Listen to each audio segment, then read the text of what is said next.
ಜನತೆಗೆ ಟಿವಿ4 ಕನ್ನಡ ಸುದ್ದಿವಾಹಿನಿಗೆ ಸ್ವಾಗತ. ನಾನು ಸಂಗೀತ ಭಟ್. ಇದೀಗ ಹೆಡ್ಲೈನ್ಸ್.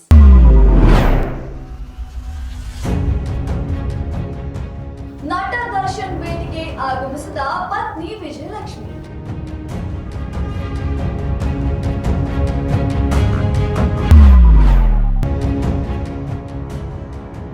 ವಯನಾಡು ಸಂತ್ರಸ್ತರ ನೋವಿಗೆ ಮಿಡಿದ ಸ್ಮಶಾನ ಕಾಯುವ ಸಿಬ್ಬಂದಿ.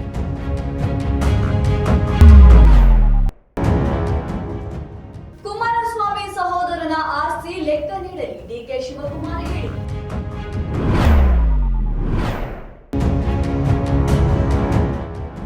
ಡ್ಯಾನ್ಸ್ ಮಾಡುತ್ತಲೇ ಕುಸಿದು ಬಿದ್ದು ಸಾವನ್ನಪ್ಪಿದ ಶಿಕ್ಷಕ.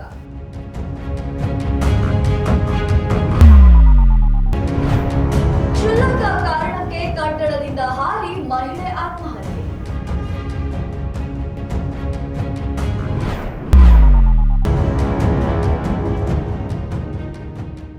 ಇಂದು ರಾಜ್ಯಪಾಲರಿಂದ ಮಹತ್ವದ ನಿರ್ಧಾರ.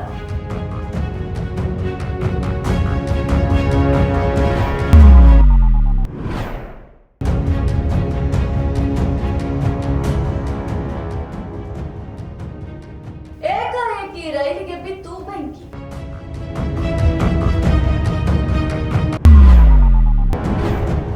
ಯುವತಿಗೆ ಕಣ್ಣೊಡೆದ ಕುಡುಕ, ಚಪ್ಪಲಿಯಿಂದ ಬಿದ್ದು ಗೂಸ.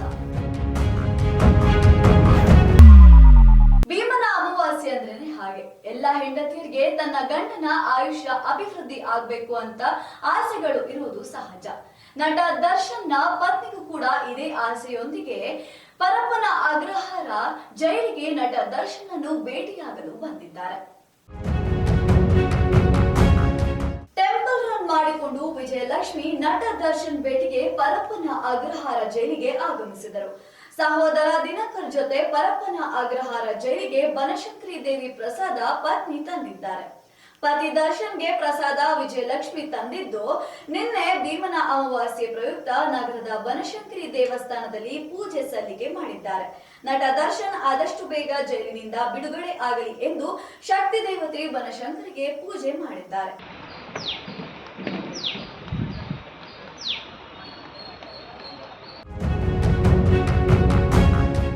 ವಯನಾಡಿನ ಪ್ರವಾಹದ ಹಿನ್ನೆಲೆಯಲ್ಲಿ ಎಷ್ಟೋ ಜನ ವಸತಿ ಹಾಗೂ ಸಂಬಂಧಿಕರನ್ನ ಕಳೆದುಕೊಂಡಿದ್ದಾರೆ. ಇದರ ಹಿನ್ನೆಲೆಯಲ್ಲಿ ಕೋಟಿ ಹಣ ಇರುವವರು ಸಹ ಸಹಾಯಕ್ಕೆ ಮುಂದಾಗಿಲ್ಲ. ಇಲ್ಲಿ ಸ್ಮಶಾನ ಕಾಯುವಂತಹ ವ್ಯಕ್ತಿ ಸಹಾಯಧನ ನೀಡುವ ಮೂಲಕ ಮಾನವೀಯತೆ ಮರೆತಿದ್ದಾರೆ.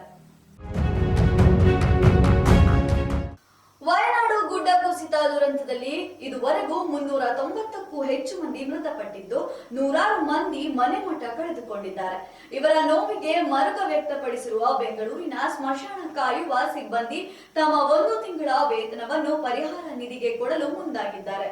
ಬಿಬಿಎಂಪಿ ವ್ಯಾಪ್ತಿಯ ಸ್ಮಶಾನ ಭೂಮಿ ನೌಕರರು ತಮ್ಮ 1 ತಿಂಗಳ ವೇತನವಾದ 10,500 ರೂಪಾಯಿಗಳನ್ನು ಪರಿಹಾರ ನಿಧಿಗೆ ನೀಡಿದ್ದಾರೆ. ನನ್ನ ಆಸ್ತಿಯ ಲೆಕ್ಕಾಚಾರ ಕೇಳುವ ಮುನ್ನ ನಿನ್ನ ತಮ್ಮನ ಆಸ್ತಿಯ ಲೆಕ್ಕಾಚಾರ ನೀಡು ಎಂದು ಡಿಕೆ ಶಿವಕುಮಾರ್ ಅವರು ಕುಮಾರಸ್ವಾಮಿ ಅವರಿಗೆ ಮಾಧ್ಯಮದವರ ಮುಂದೆ ತಿರುಗೇಟು ನೀಡಿದ್ದಾರೆ. ನನ್ನ ಕುಟುಂಬದ ಆಸ್ತಿ ಲೆಕ್ಕಾಚಾರ ಕೇಳುತ್ತಿದೆಯಾ? ಎಲ್ಲದಕ್ಕೂ ಲೆಕ್ಕ ಕೊಡುತ್ತೇನೆ. ಇದಕ್ಕೂ ಮೊದಲು ನಿನ್ನ ಸಹೋದರನ ಆಸ್ತಿ ಲೆಕ್ಕ ನೀಡು ಎಂದು ಡಿಕೆ ಶಿವಕುಮಾರ್ ಅವರು ಕುಮಾರಸ್ವಾಮಿಗೆ ಎಚ್ಚರ ನೀಡಿದ್ದಾರೆ. ಸದಾಶಿವನಗರ ನಿವಾಸದ ಬಳಿ ಮಾಧ್ಯಮಗಳ ಜೊತೆ ಅವರು ಮಾತನಾಡಿದರು. ನಿನ್ನ ಅಧಿಕಾರಾವಧಿಯಲ್ಲಿ ನಿನ್ನ ಸಹೋದರ ಹೇಗೆ ಅಧಿಕಾರ ದುರುಪಯೋಗ ಮಾಡಿಕೊಂಡ ಎಂಬುದಕ್ಕೆ ಮೊದಲು ಲೆಕ್ಕಾಚಾರ ಹಾಕೋಣ ಎಂದು ಹೇಳಿದರು. ವಿಜೇಂದ್ರ ಪಿತಾಮಹ ನೀನು ಹೇಳಪ್ಪ, ನಿಮ್ಮಪ್ಪನ ಯಾಕೆ ನೀನು ಕಳಿಸ್ದೆ ಜೈಲಿಗೆ? ಯಾಕೆ ರಾಜೀನಾಮೆ ಕೊಡಿಸ್ದೆ? ಏನಾಯಿತು? ಎಲ್ಲಿ ಬಂತು? ನಿನ್ನ ಲೆಕ್ಕಾಚಾರ ಇದೆಯಲ್ಲ, ಫಸ್ಟ್ ತೆಗಿ. ನಿಮ್ಮ ಎತ್ತಾಳಿಗೆ ಉತ್ತರ ಕೊಡು. ಫಸ್ಟು ಬೇರೆ ಗೂಡ್ರೆಡ್ಡಿ ಶೇಖರ್ಗೆ ಉತ್ತರ ಕೊಡಿ, ನಿಮ್ಮ ಪಾರ್ಟಿಯವ್ರಿಗೆ ಫಸ್ಟ್ ಉತ್ತರ ಕೊಡಿ, ಆಮೇಲೆ ನಮ್ಗೆ ಉತ್ತರ ನೆಕ್ಸ್ಟು. 2ನೇ ಸಬ್ಜೆಕ್ಟ್ ನನಗೆ ಕೊಡೋರು. ಅದಕ್ಕೆ ದಯವಿಟ್ಟು ಹೇಳಿ ಕೇಳಿ ಬರೋದಿಲ್ಲ. ಕೆಲವೊಂದು ಸಲ ಸಾವು ಆಕಸ್ಮಿಕವಾಗಿ ಬಂದು ಬಿಡುತ್ತದೆ. ಇಲ್ಲೊಬ್ಬ ಶಿಕ್ಷಕ ಡ್ಯಾನ್ಸ್ ಮಾಡುತ್ತಲೇ ಕುಸಿದು ಬಿದ್ದು ಸಾವನ್ನಪ್ಪಿದ್ದಾರೆ. ಹಠಾತ್ ಹೃದಯಾಘಾತದಿಂದ ಸಾವನ್ನಪ್ಪುತ್ತಿರುವ ಸಂಖ್ಯೆ ಹೆಚ್ಚುತ್ತಿದೆ. ರಾಜಸ್ಥಾನದ ಜೈಪುರದಲ್ಲಿ ವ್ಯಕ್ತಿಯೊಬ್ಬರು ಇದೇ ರೀತಿ ಸಾವನ್ನಪ್ಪಿದ್ದಾರೆ. ಮನ್ನಾಲಾಲ್ ಸರ್ಕಾರಿ ಶಾಲೆಯೊಂದರಲ್ಲಿ ಶಿಕ್ಷಕರಾಗಿದ್ದರು. ಖಾಸಗಿ ಕಾರ್ಯಕ್ರಮವೊಂದರಲ್ಲಿ ಭಾಗವಹಿಸಿದ್ದ ಇವರು ಉತ್ಸಾಹದಿಂದ ನೃತ್ಯ ಮಾಡುತ್ತಿದ್ದರು. ಈ ವೇಳೆ ಹಠಾತ್ ಹೃದಯಾಘಾತದಿಂದ ಕುಸಿದು ಬಿದ್ದು ಸಾವನ್ನಪ್ಪಿದ್ದಾರೆ. ಈ ವಿಡಿಯೋ ಸಖತ್ ವೈರಲ್ ಆಗ್ತಾ ಇದೆ. ಮತ್ತಷ್ಟು ರೋಚಕ ಸುದ್ದಿಗಳನ್ನ ವೀಕ್ಷಿಸೋಣ ಸಣ್ಣದೊಂದು ವಿರಾಮದ ನಂತರ.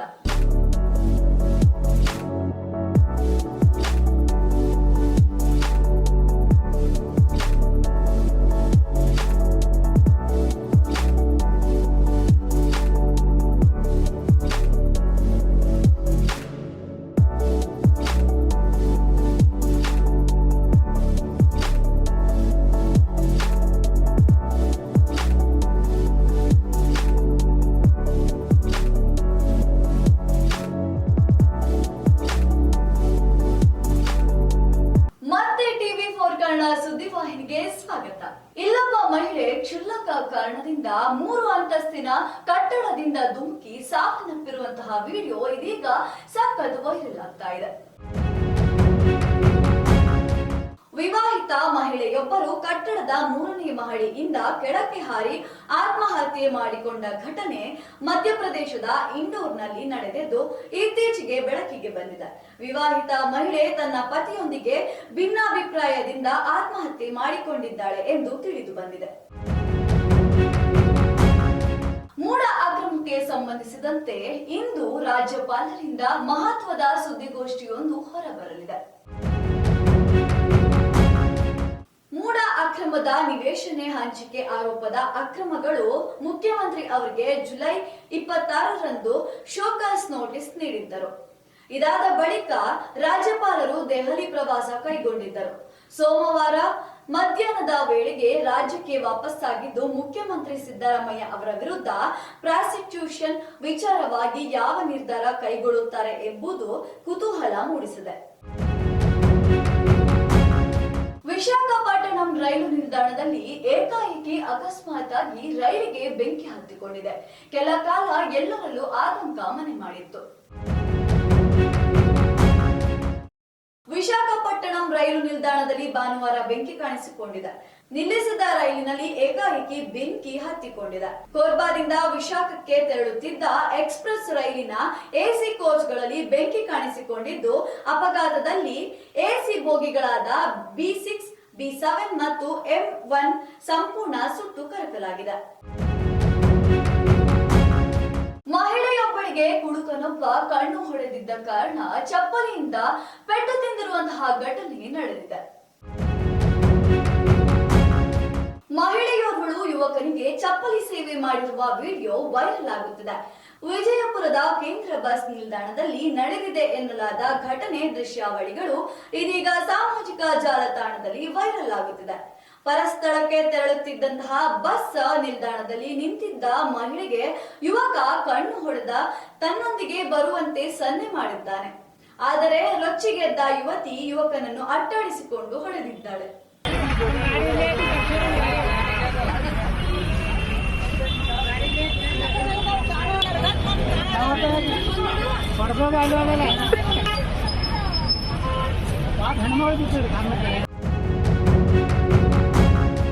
ಇವಿಷ್ಟು ಇವತ್ತಿನ ಪ್ರಮುಖ ಸುದ್ದಿಗಳು. ನಿತ್ಯ ನಿಜ ನಿರಂತರ ಸುದ್ದಿ ಹಾಗೂ ಮನೋರಂಜನೆಗೆ ವೀಕ್ಷಿಸಿ TV4 ಕನ್ನಡ ಸುದ್ದಿವಾಹಿನಿ. ನಾನು ಸಂಗೀತಾ ಭಟ್.